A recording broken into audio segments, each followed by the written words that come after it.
గారు ఏమిటి ఏమనిపిస్తోంది? ఇద్దరు వెర్షన్స్ కూడా విన్నారు మీరు. అసలు యాక్చువల్ గా జరిగింది ఏంటి?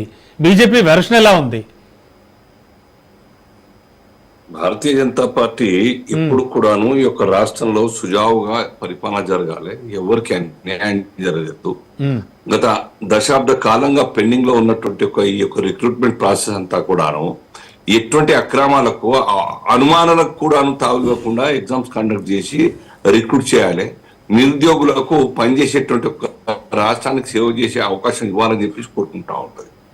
అందులో భాగంగానే గత సర్కార్ కండక్ట్ చేసింది. ఆ రకంగా అన్ని బయటపడి రద్దయినాయి. మళ్ళా 2 సార్లు 3 సార్లు మేము ఎవరైనా కానీ సర్కార్కు అవసరమైన కొలువుల కోసం రిక్రూట్మెంట్ చేస్తారు కానీ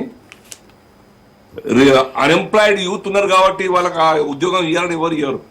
రాష్ట్రానికి సర్వీసెస్ అవసరం, మ్యాన్ పవర్ అవసరం కాబట్టి ఇస్తా ఉంటారు. సో అందులో భాగంగా ఇచ్చినారు.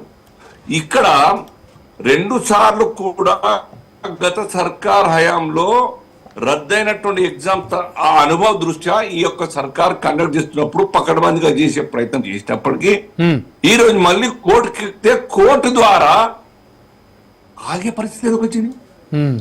రీవాల్యుయేషన్ మాట ఎందుకు వచ్చింది? 8 నెలల ప్రాసెస్ కోసం 8 నెలలు టైం ఇవ్వాల్సిన పరిస్థితి ఎందుకు వచ్చింది? దీన్ని సర్కారే ఆలోచించాలి.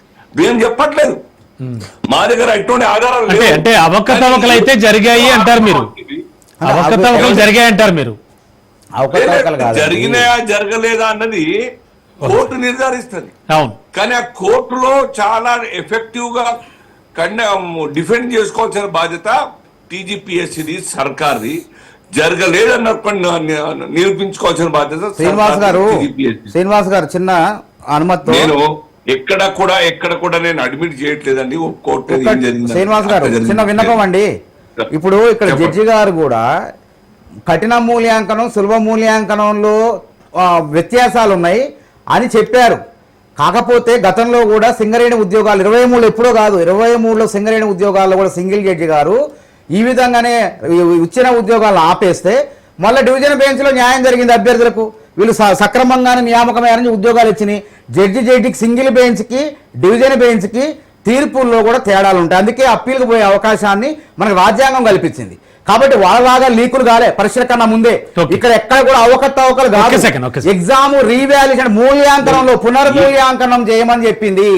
కానీ పునర్మూల్యాంకనం మానవత గారు నేను అదే చెప్తాను. అక్కడ జరిగినాయని చెప్పేసి కోర్టు కూడా నిర్ధారించలేదు. కానీ మూల్యాంకనం విషయం మీదనే రీథింక్ చేయండి, మూల్యాంకనం తిరిగి చూడండి అని చెప్పి చెప్పడం జరిగింది. దానికి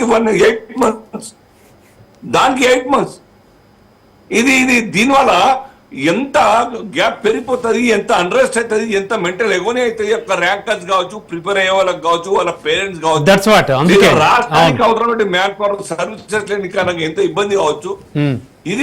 దీనికి ఎవరు బాధ్యత? సర్కార్దే కదా.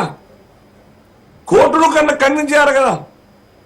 8 మంత్స్ పోయింది. అది 8 మంత్స్ ఏంటంటారు? ఇప్పటికే 11 సంవత్సరాలు 10 సంవత్సరాలు అయిపోయాయి.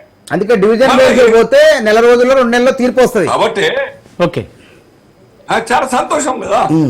మాకు బాధేస్తా ఉంది. ఇవాళ ప్రోగ్రామ్ చూస్తాం. ఆ పేరెంట్స్ యొక్క బాధ, పిల్లల యొక్క బాధ. ఒక అబ్బాయి అయితే అనాథ, తల్లి తండ్రి ముఖం చూడలేదు, వాళ్ళ అబ్బాయి. సో ఇవన్నీ కూడా ఆయన బాధను సానుభూతి తెలిపేవాళ్ళు లేరు. నా అనేవాళ్ళు. సరే, గతం ఇప్పుడు ప్రభుత్వం ఏం చేస్తోంది అనేది మీ ప్రశ్న. ఇప్పుడు ప్రభుత్వం ఏం చేస్తోంది అనేది మీ ప్రశ్న. అదే చెప్తున్నా. గతంలో అయితే జరిగినాయి, కోర్టు నిర్ద్వందంగా కొట్టేసింది, మళ్ళీ రీకండక్ట్ చేయడం జరిగింది. ఈ సర్కార్ దాని అనుభవ దృష్ట్యా ఎక్కడ కూడా అవకాశం ఇవ్వకుండా ఈ పిల్లల్ని న్యాయం చేయడానికి పకడ్బందీగా మీరు డిఫెండ్ చేసుకోవాలి, పకడ్బందీగా ఎగ్జామ్ కండక్ట్ చేయాలి. నో డౌట్ ఉమెన్స్ కాలేజ్లో ఇంకెక్కడో సెంటర్లు ఉన్నాయి, ఉమెన్స్ కాలేజ్ కాబట్టి అమ్మాయిని సెంటర్ పెట్టినారు. దాన్ని కూడా మీరు గట్టిగా మీరు డిఫెండ్ చేసుకునే పరిస్థితి లేదు. ఇప్పుడు మాట్లాడుతున్నారు మీరు.